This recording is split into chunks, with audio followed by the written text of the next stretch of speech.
grave. El mismo presidente López Obrador ha advertido que es posible que los diputados traidores, es como le llama él, no apoyen la reforma eléctrica y no se consigan las dos terceras partes del Congreso para su aprobación, pero advirtió en días anteriores que ya se salvaron los costos bajos de precisamente la energía eléctrica para los consumidores, con la última determinación de la Suprema Corte de Justicia vamos, hacer constitucional la ley de la industria eléctrica.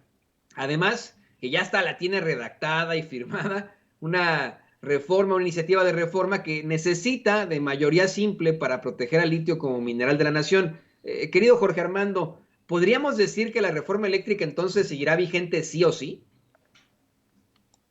Pues esto que planteas es muy interesante porque lo ideal es que la reforma eléctrica quede plasmada en la Constitución para que ya no haya ningún tipo de interpretación y discusión, porque con todo y lo que determinó la Corte, hay algunos abogados, claro, entregados a la causa conservadora que dicen, no, vamos a continuar con la lluvia de amparos. Ya sabemos que son especialistas en ese tipo de situaciones.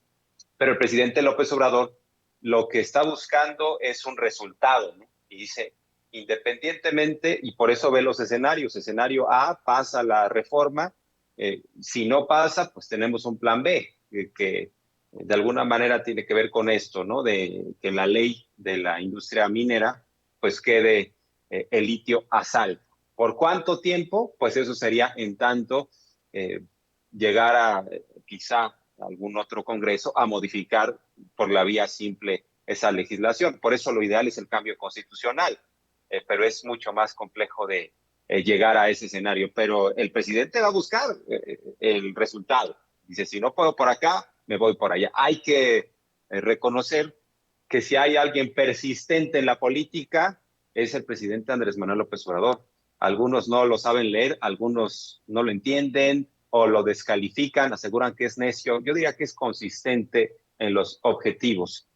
Y estamos viendo las diferencias claras. Mientras en el sexenio pasado el gobierno federal se metió para comprar votos en favor de las empresas transnacionales, hay que recordar que Peña Nieto tenía que pagar favores, le compraron su campaña, le compraron la presidencia a estas empresas como Odebrecht. Entonces tenía que regresar el favor, incluso utilizaron dinero público de petróleos mexicanos. Esto está dicho por Emilio Lozoya, no nos estamos inventando nada, para comprar las conciencias y que más rápido transitara. En este sexenio vemos a un presidente activo en el debate, pero el gobierno federal no está comprando votos.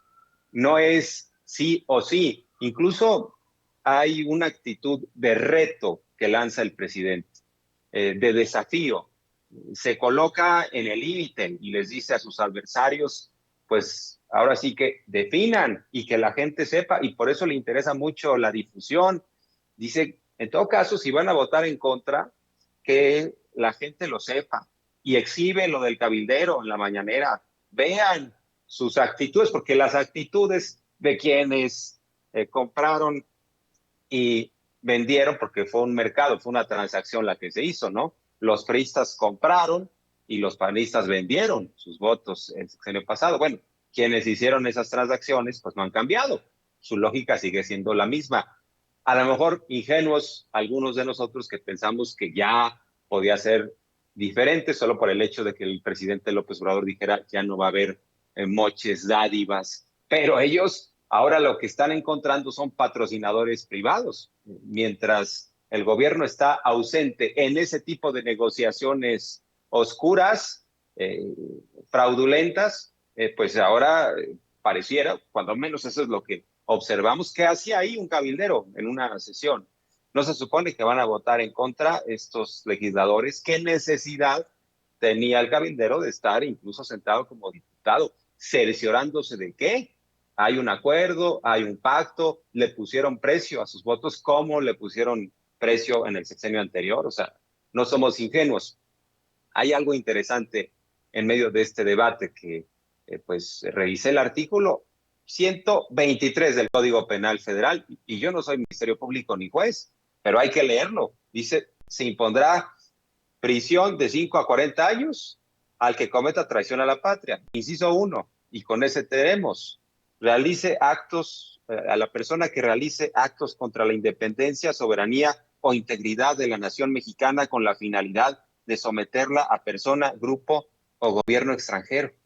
Pues que cada quien saque sus interpretaciones, pero me parece que muchos van a quedar enmarcados dentro de este artículo. Veremos si después pudiera esto tener consecuencias. Pero es claro que hay legisladores que con todo y que reconocen, y esto me parece gravísimo, porque Rubén Moreira, el coordinador de los diputados del PRI, el que supuestamente de forma inicial dijo, estamos abiertos los priistas, incluso a cambiar nuestra opinión porque nos importa el país. Bueno, el propio Rubén Moreira, él sí estuvo presente en la mayor parte de los foros estos, el foro abierto que le llamaron, en donde fueron expertos, fueron economistas, fueron pues también representantes del conservadurismo, del Consejo Coordinador Empresarial. O sea, no hay manera de defender desde ningún punto de vista la reforma energética de Peña. No hay racionalidad.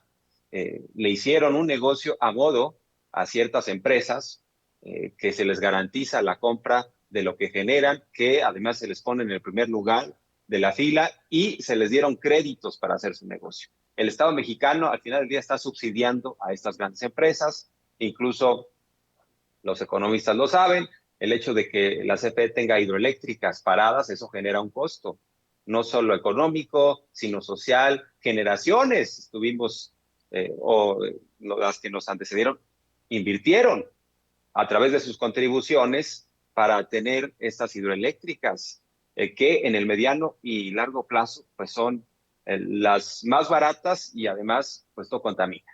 Entonces, se lesionó al Estado mexicano y es que permanezca este modelo. Me parece que es terrible que algunos incluso reconozcan que en efecto hay distorsiones y que las empresas están siendo favorecidas. Lo reconoció Rubén Moreira. Dijo, nosotros reconocemos que el modelo actual no es el ideal, hay abusos, hay excesos de las empresas privadas, sin embargo, no lo vamos a cambiar. O sea, entonces, me parece que es lamentable que abiertamente digan, vamos a preferir un modelo que está haciendo agua, que está absolutamente exhibido en otros países. En el caso de Europa, ahora los estados están tratando de ver cómo recuperan la soberanía, cómo recuperan la preponderancia, digamos que ser el eje